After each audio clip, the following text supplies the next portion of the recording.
Sir, പണ്ട് മനത്തപ്പനും R ശങ്കറും കൂടിയിട്ടുള്ള ഒരു ഹിന്ദു മഹാസമ്മേളനം നടത്താനായിട്ടൊരു മണ്ഡലം അത് നടത്താനായിട്ടൊരു സംരംഭം ഉണ്ടായിരുന്നു. അതിനുശേഷം സാറും പിന്നെ വെള്ളാപ്പള്ളി നടേശനും കൂടിയിട്ട് നടത്താനായിട്ട് ഒരു പ്രവർത്തനം ആരംഭിച്ചു എന്ന് കേട്ടിട്ടുണ്ട്. ഹിന്ദു മഹാമണ്ഡലം നടന്ന ദേവസ്വം ബോർഡിലെ കാര്യങ്ങളെപ്പറ്റി എതിർത്താണ്. അത് കഴിഞ്ഞ് പിന്നെ അവർ രണ്ടുപേരും അതിന് പ്രസിഡൻ്റായി കഴിഞ്ഞ് ഞങ്ങൾ ഒന്നിച്ച് ചേർന്ന് പറഞ്ഞാൽ യോജിക്കാവുന്ന മേഖലയിൽ യോജിക്കാമെന്നും പറഞ്ഞാണ് തുടങ്ങിയത് ചേർന്നത്.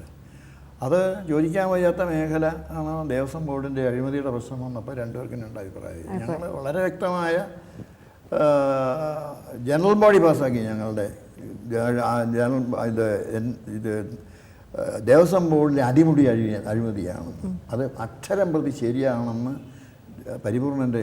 ജസ്റ്റിസ് പരിപൂർണൻ്റെ റിപ്പോർട്ട് കൊണ്ട് വളരെ വ്യക്തമാണ്. അതിൽ കൂടുതൽ തന്നെ ഒരു സംഘടനയുടെ പൊതുയോഗം പാസ്സാക്കി കഴിഞ്ഞാൽ ഇത് രണ്ടും ഒന്നല്ല.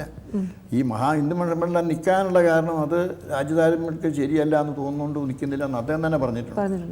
അതിൽ കൂടുതൽ ഞങ്ങൾ തന്നെ പറയാനില്ല. ഇത് രണ്ടും രണ്ടാ. ഹിന്ദു മണ്ഡലമല്ല, നായരിയുടെ ഐക്യം തന്നെയാണ് പത്രക്കാരെന്ന് എഴുതിയിരുന്നത്. SNDP NSസും കൂടെ യോജിക്കാവുന്ന മേഖലയിലെന്നും പറഞ്ഞാണ് തുടങ്ങിയത്. അത്രയേ ഉള്ളൂ. വെള്ളാപ്പള്ളി നടേശൻ്റെ ഒരു സ്റ്റേറ്റ്മെൻ്റ് ഉണ്ടായിരുന്നു, ഇപ്പോഴും താഴെക്കിടെ കിടക്കുന്ന നായന്മാർക്ക് ഇപ്പോഴും അവർക്ക് അതേ കഷ്ടതകളാണ് അനുഭവിച്ചുകൊണ്ടിരിക്കുന്നത്. അതിൽ NSSൻ്റെ പ്രവർത്തനങ്ങൾ എന്തൊക്കെയാണ് സാർ? എനിക്ക് അതിനെപ്പറ്റി അദ്ദേഹത്തിൻ്റെ അഭിപ്രായമല്ലേ ഞാൻ പറയാം. സാറിൻ്റെ അഭിപ്രായം എന്താ സാർ? അല്ല, എനിക്ക് അഭിപ്രായം എനിക്ക് അഭിപ്രായം എന്താണെന്ന് ചോദിച്ചു കഴിഞ്ഞാൽ അതിനെപ്പറ്റി ഞാൻ അഭിപ്രായം ഉദ്ദേശിക്കുന്നില്ല. അങ്ങനെയുണ്ടോ? അങ്ങനെ ഒരു അദ്ദേഹത്തെ ആ ഒരു വസ്തുതയെ പറ്റിയുള്ള അഭിപ്രായം പറയാൻ ഉദ്ദേശിക്കുന്നില്ല. നായന്മാർക്കിടയിൽ ഒരു രണ്ടാമതൊരു നവോത്ഥാനം വേണം എന്ന് എനിക്ക് തോന്നിയിട്ടില്ല. മോഡേണായിട്ടുള്ള രീതിയിൽ ജീവിക്കാനുള്ള പ്രാക്ടീസ് അവർ നേടുന്നുണ്ട്, അതനുസരിച്ച് അവർ ജീവിക്കുന്നുണ്ട്. അതല്ലാതെ നവോത്ഥാനം എന്ന് പറഞ്ഞു കഴിഞ്ഞാൽ ചുമ്മാ നവോത്ഥാനം ഉണ്ടാകും. റിഫർമേഷൻ ഐക്യം ഉണ്ടായില്ലെന്ന് പറയാനൊക്കെയില്ല. ഐക്യമില്ലെങ്കിൽ ഇത്രയും പേര് സംഘടിക്കാനൊക്കെയില്ല. അത് കഴിഞ്ഞ തവണത്തെ തിരുവനന്തപുരത്തെ 2 കൊല്ലം 3 സമ്മേളനം മതിയല്ല, 5 ദിവസം തിരുവനന്തപുരം തമ്പിച്ചു. നിങ്ങളൊക്കെ കണ്ടതാ. സാറിൻ്റെ ഈ പ്രവർത്തനങ്ങൾക്ക് മക്കൾക്ക് ആർക്കെങ്കിലും ഇൻട്രസ്റ്റ് ഉണ്ടോ? മക്കൾ രാഷ്ട്രീയം നമുക്കില്ല. ഇല്ല.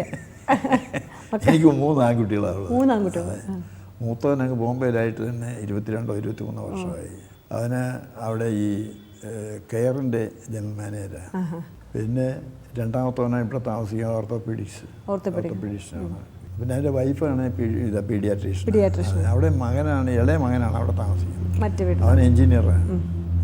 അവർ ടാറ്റ ടെറ്റ്ലിയിൽ എറണാകുളത്ത് ദിവസം പോയി വരിക. അവൻ്റെ വൈഫ് ഡെൻറ്റിസ്റ്റാണ് നമ്മുടെ ആശുപത്രിയിൽ. അവർക്കൊക്കെ എല്ലാവർക്കും 2 കുഞ്ഞുങ്ങളുണ്ട്. ഈ തിരക്കിനിടയിൽ കൊച്ചുമക്കളോടൊക്കെ സംസാരിക്കാനും അവരുടെ കാര്യങ്ങളൊക്കെ കാണാനൊക്കെ പറ്റാറുണ്ട്. അതാ എൻ്റെ ഒരു ആവശ്യമല്ലേ. കാരണം എന്ന് വെച്ചാൽ എനിക്കൊരു ടെൻഷൻ കുറയ്ക്കണമെന്നുണ്ടെങ്കിൽ നിങ്ങൾ വന്ന് മടി കഴിയുമ്പോൾ എല്ലാം മറന്നു പോകും.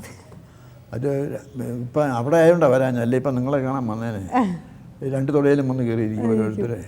അതൊക്കെയല്ലേ ഇതിൽ ടയർഡായിട്ട് വരുമ്പോഴത്തേക്കാണ് നിങ്ങളുടെ മുഖം കാണുമ്പോഴത്തേക്ക്. പോകുമ്പം ഗൾഫിന് പോകുമ്പം പറഞ്ഞ് ഞങ്ങൾക്ക് മുട്ടായി വേണം. മുട്ടായി കൊടുത്തോ അല്ലെങ്കിൽ വിടുവോ?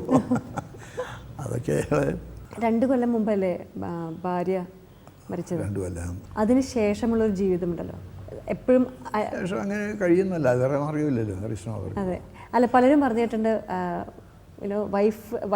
ഹസ്ബൻഡ് ആദ്യം മരിച്ചാൽ വൈഫ് ഇരിക്കുമ്പോൾ അവർക്ക് പിന്നെ അഡ്ജസ്റ്റ് ചെയ്യാൻ പറ്റും. പക്ഷേ നേരെ തിരിച്ചാണ് അത് വാസ്തവത്തിൽ. നമ്മുടെ ഹിന്ദു സമുദായത്തിൻ്റെ മതത്തിനെ അനുസരിച്ചാണെങ്കിൽ ഭർത്താവ് ഇരിക്കുമ്പം ഭാര്യ പോകുന്നവളാണ് ഭാഗ്യവതി എന്ന് പറയും. നമ്മൾ ഈ ജീവിതത്തിൽ ഒരുമാതിരി ഒരു ഡിറ്റാച്ച്ഡ് ആയിട്ടുള്ള മെൻറ്റാലിറ്റി ഇല്ലാത്ത കഴിഞ്ഞുകൂടാനൊക്കെ ഇല്ല. ഇതിപ്പോൾ ഞാൻ 50 കൊല്ലത്തെ വിവാഹ ജീവിതമാണ്. വിഷമമുണ്ട് എന്ന് ഞാൻ ഓർക്കുന്നു വെച്ചാൽ വിഷമിച്ചുകൊണ്ട് എന്താ വിശേഷം? ജനിച്ചാൽ മരിക്കും എന്നുള്ളത് എല്ലാവർക്കും അറിയാവുന്ന കാര്യമാണ്. പിന്നെ ഈ കുഞ്ഞുങ്ങളെ കണ്ടുകൊണ്ട് പുള്ളി എൻഗേജ് ആയതുകൊണ്ടൊരു മൊണോട്ടണി തോന്നാറില്ല. അതാണ് എപ്പോഴും ആളുമ്പോൾ ഒരാളല്ലേ മറ്റൊരുണ്ടെന്നുള്ളതാണ് ആ ഒരു അസോസിയേഷൻ. വേണച്ചിട്ട് തിരക്ക് കൂട്ടിയിട്ടുണ്ടോ അതിന് ശേഷം? കാരണം അങ്ങനെയൊന്നുമില്ല. അന്നും ഉണ്ടായിരുന്ന തിരക്ക് ഇന്നും ഉണ്ടായിരുന്ന തിരക്ക് എന്നുള്ളത് അന്നത്തേത് കുറയ്ക്കാൻ നോക്കുന്നുണ്ട്. പക്ഷേ പലരും പറ്റത്തില്ല. ദൈവം നടക്കാനൂത്തിക്കും എന്നുള്ളത് ഇന്ന് പോകുന്നതായിരുന്നു പ്രധാനം. അതാണ്.